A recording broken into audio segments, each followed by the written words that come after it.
It's a tricky one. Iceland is back. It probably never went anywhere, to be honest, but you know, back on this channel. I'm talking about it today. The movie, it's from Iceland. The Oath, it's called. If you're new here, my name's Lamont, which is completely irrelevant to this review, but what is relevant is that I have a thing for Iceland.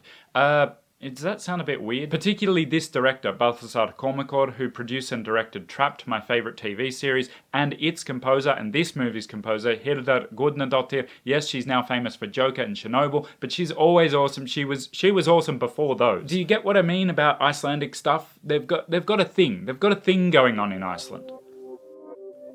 I think what can happen with directors like this is that we can assume that they want to make something in their home country that's small budget but good enough to get noticed and hit the big time in Hollywood. But Baltasar has already done that. He directed Two Guns and Everest. He has kind of made it and probably could just direct American films if he wanted to. I think he likes directing Icelandic stuff. Trapped is headed up for a season 3. They're filming it now. They're filming it now, by the way. They're filming it now. I'm very excited, in case you can't tell. But also he made this film, which is a very small affair compared to something like Two Guns or Everest, after both those films. He just likes making stuff in Iceland, and who wouldn't? It's beautiful, and he shows it off. If you're like me and you've just become a Trapped Season 1 addict, and ever since then you've just been chasing that same high in vain, then this movie does deliver something similar. It's a little bit like the methadone, if I can use that analogy. It does have a similar feeling, mainly due to the setting, Iceland obviously, and Hildar's score. But otherwise, this film is very different. It's not this multifaceted, super complex thing with lots of different motivations, etc.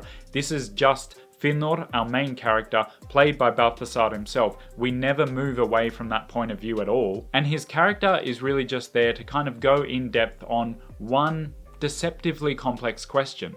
The title, The Oath, refers to the Hippocratic Oath, and particularly the last part of it, that the doctor must not do harm. But it is a relatively short film, so I don't want to delve into that question. If you want to see what the film has to say about it, then you can just watch the film. The best scenes from this film are really nicely done. They're shot what I'm going to call correctly, that is, we see what the character should see. We notice the things that the character notices. The acting is very subtle, the dialogue hits all the right notes. The scenes, mostly from a filmmaking perspective, are faultless.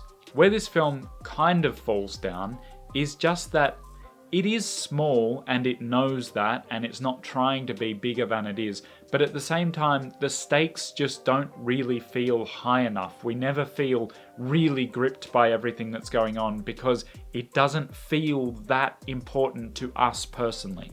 Although it's not the kind of film that you would finish and then immediately think about rewatching several times, a rewatch does actually serve a purpose. You notice certain things towards the beginning that are deliberately setting you up emotionally for stuff later.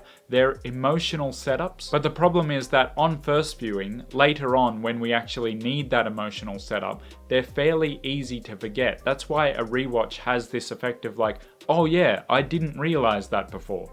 Having said that, it's a very subtle film. The way that it's shot, the way that it's scored, the way that it's acted. You could almost watch this with no subtitles and still understand what's going on, which I think is normally the sign of a well-made film. If you don't actually need your characters to say anything in order to convey the ideas, that's the sign of a really well-done film.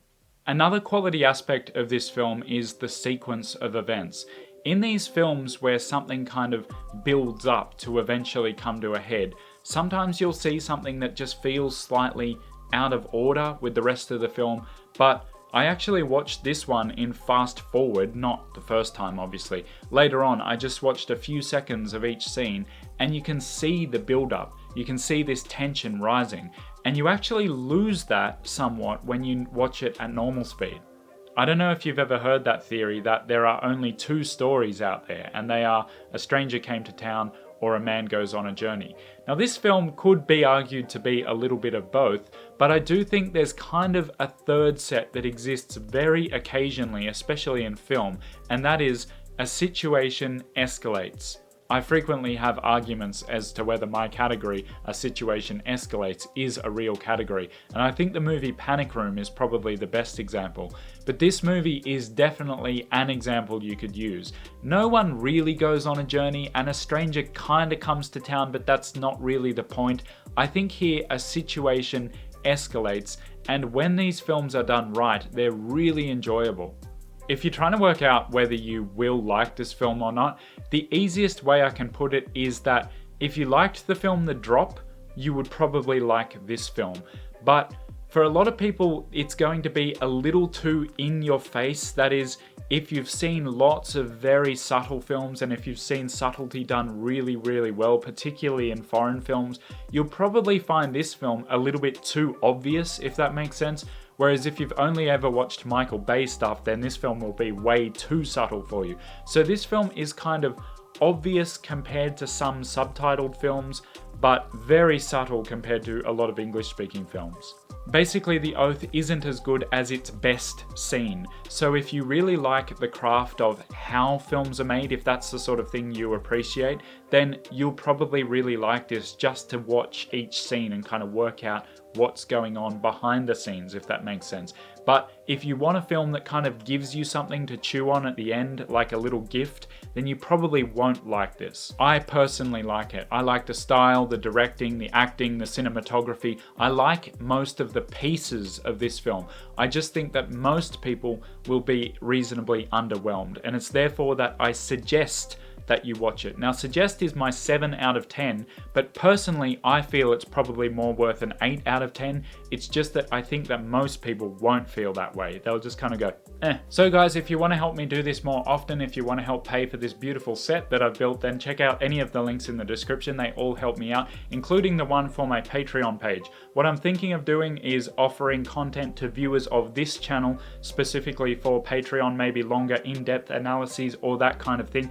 If you're interested in that, which I don't have yet, then please leave a comment saying I'm interested in that which you don't have yet, so that I can start making it. That's all, we're done, bye.